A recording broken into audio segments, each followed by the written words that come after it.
Hello, my dear students. So today I'm going to teach you history, chapter number 4. Just a small part of this chapter I'm going to teach you today. So I have made a small PPT. So I'll be sharing my screen, and through this I'll make you understand about the invasion of Alexander the Great. Okay. So we need to understand about the Mauryan Empire. So in order to understand the Mauryan Empire, we need to understand about Alexander's the great invasion to India. So first of all, we'll try to know who Alexander was and where was he born. So you can see here, almost 2 centuries after the Persian invasion, India had to face a serious attack from Alexander the Great. So it was the second invasion by Greek King Alexander. Alexander was born to King Philip of Macedonia. His father's name was Philip, the king of Macedonia, and he was tutored by Aristotle. Aristotle was the famous Greek philosopher, grew to be one of the greatest conqueror of the world. That means Alexander, under the tutorship of Aristotle, grew to be one of the greatest conquerors of the world. Alexander had already captured Bactria, Sogdiana, before he decided to conquer India, which was at the time a part of the Persian Empire. It is said that Alexander learned about India from Sasikupta and Indian mercenary. So what he did, how he did, when he came to India, how he entered India, everything is mentioned over here. In 327 BCE, Alexander started his Indian expedition and crossed the Hindu Kush mountains.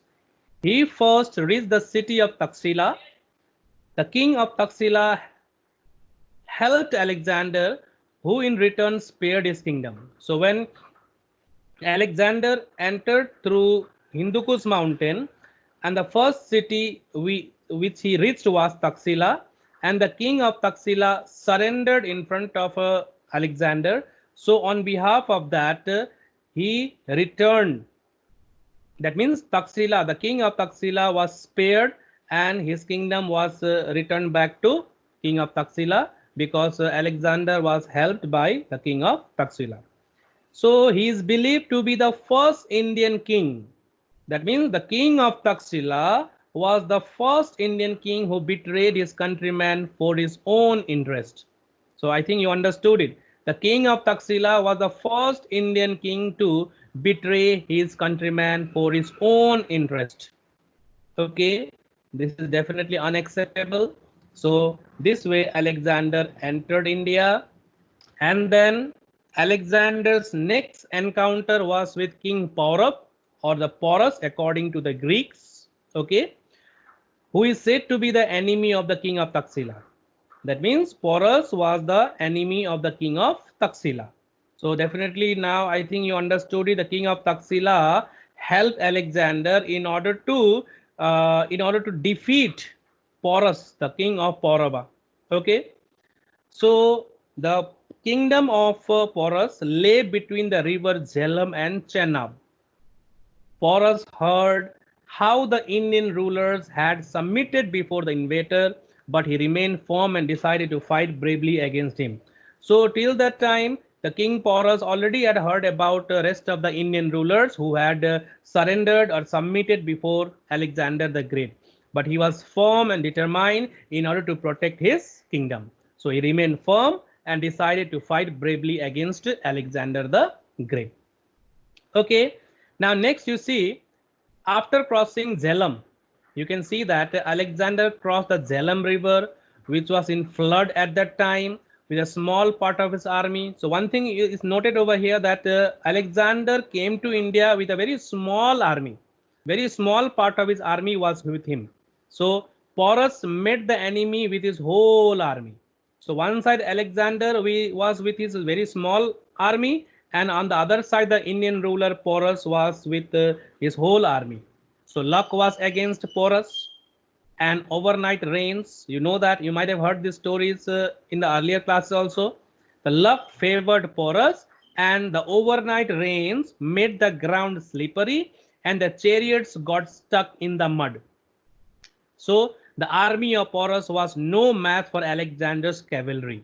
Finally, you can see here, finally Porus was defeated. So you can see here, though you can understand over here that Alexander the Great came with a very small army, but luck favored Alexander. Luck favored Alexander because due to overnight rains made the ground slippery, and the chariots of Porus and his soldiers got stuck in the mud. And finally, you can see here there was no match for Alexander's cavalry. Finally, Porus was defeated and was compelled, that means forced to surrender with 9 wounds in his body. So once again, let me tell you, remind you that I'll be telling you once again that this is how, my dear, that the Porus, I'm coming it back. So Porus had to suffer a huge defeat because of his bad luck. Okay, so this is what we can understand, that luck always favors the person who has a strong determination. So you can understand clearly that Porus was defeated, and finally he was compelled to surrender with 9 wounds, 9 wounds in his body. He was brought before Alexander. Now you can see from here onwards, you can see and get a lesson also that he was brought before Alexander and was asked. Alexander asked him how he would like to be treated. Then the king Porus then made the famous reply, treat me as a king would treat another king. Thus once again, treat me as a king would treat another king. So he wanted to treat him as a king as the other king does to the another king. So Alexander was highly impressed with this reply and his courage. So finally he therefore restored everything to Porus. Everything was given to Porus back, and he became his ally. That means Porus became his friend. Allies means friend. So he also gave him the right to rule over 15 republics in the eastern part of India.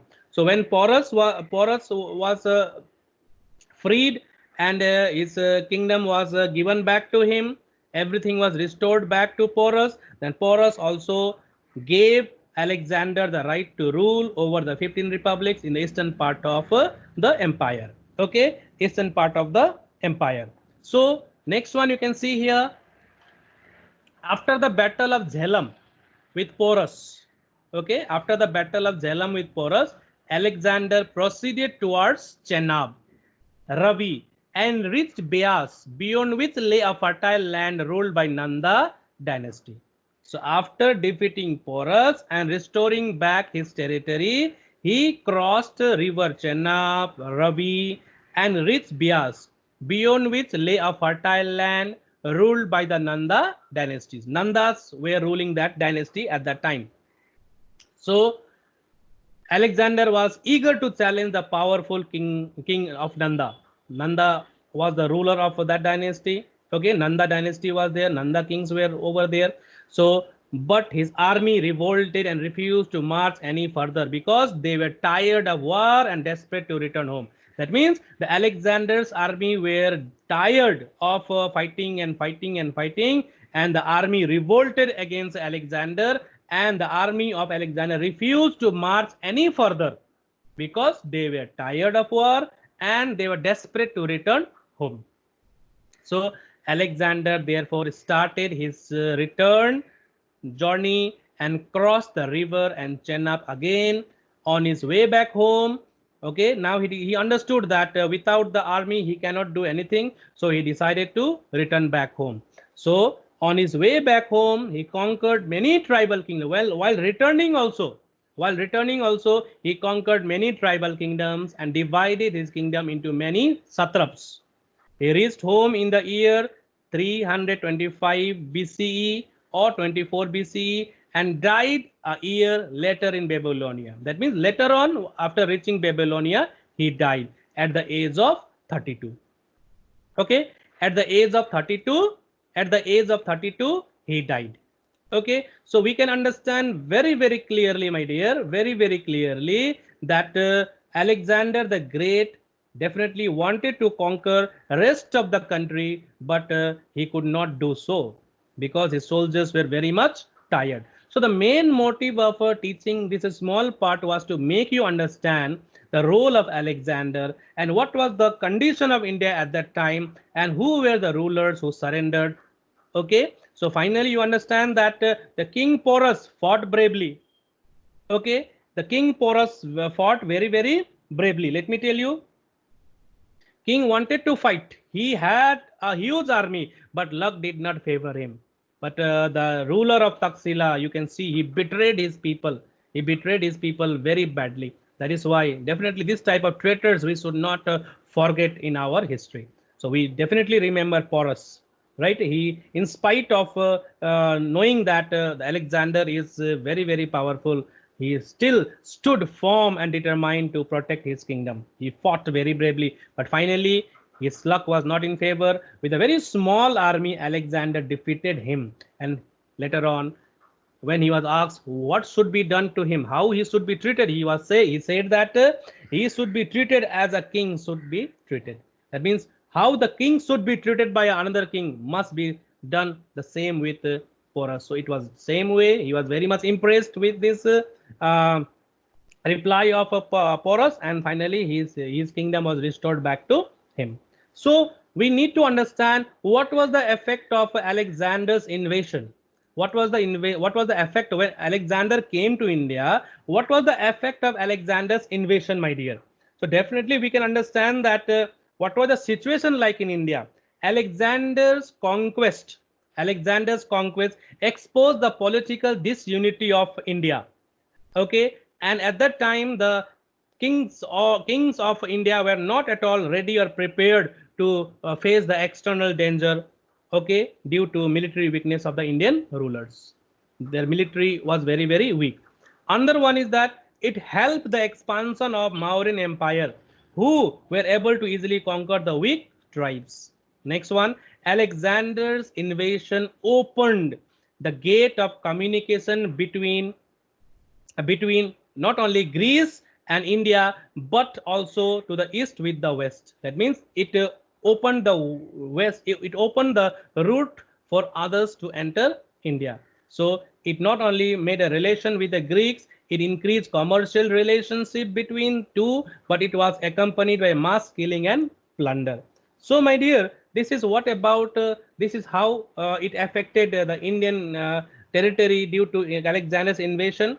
So Alexander expedition to India increased the interest of the Greeks in India. The Greeks' interest in India also was very much increased. So they wrote about the experiences in India. They thus provided an invaluable source of information on the history of ancient India. Greek ambassadors, as you know, my dear, Greek ambassadors who visited the court of Mauryan king, my dear, also recorded their stay in India, and the most well-known among them was Megasthenes. So to construct the history of the Mauryan Empire, the Greek ambassador Megasthenes, who wrote Indica, is a valuable important source to reconstruct the history of the Mauryan Empire. Okay, so they stayed because as the relation with the India was very cordial, the Greek ambassador definitely was placed in the court of Mauryas. Okay, so in the next class we'll discuss about Chandragupta Maurya and the foundation of the Mauryan Empire, and we'll even talk about what you call it, Vishnugupta, who was also known as Chanakya, who helped Chandragupta Maurya to that means defeat the Nanda dynasty, Nanda rulers, and establish his empire in India. And from that time, the Mauryan Empire begins. Okay, so with the Mauryan establishing their power in India, they had to face that means he was of the opinion that he wanted to free the territories from the Greeks' control. So he had fought few battles with the Greek, what do you call it, Greek rulers who were settled in India. That means his satraps were there, ruler of satraps, like Seleucus Nicator was the one who was in charge of the Greek Indian territory, the territory in India which were given to Seleucus Nicator which was conquered by Alexander. So he wanted to free that, but he fought with Seleucus Nicator. But after that, a different story starts. That is the beginning of the Mauryan Empire in India. So we'll discuss about that in the next class. Okay. So as I was trying to explain you in a different way. So today I tried this way also. Very soon we'll have an interactive class on Google Meet also. Sorry, Google, Microsoft Teams. So it is just a practice for me also. Okay, I'm trying to use this for the first time. Okay, so I hope you all have understood the chapter. Everything is there in your book also. You can go through it.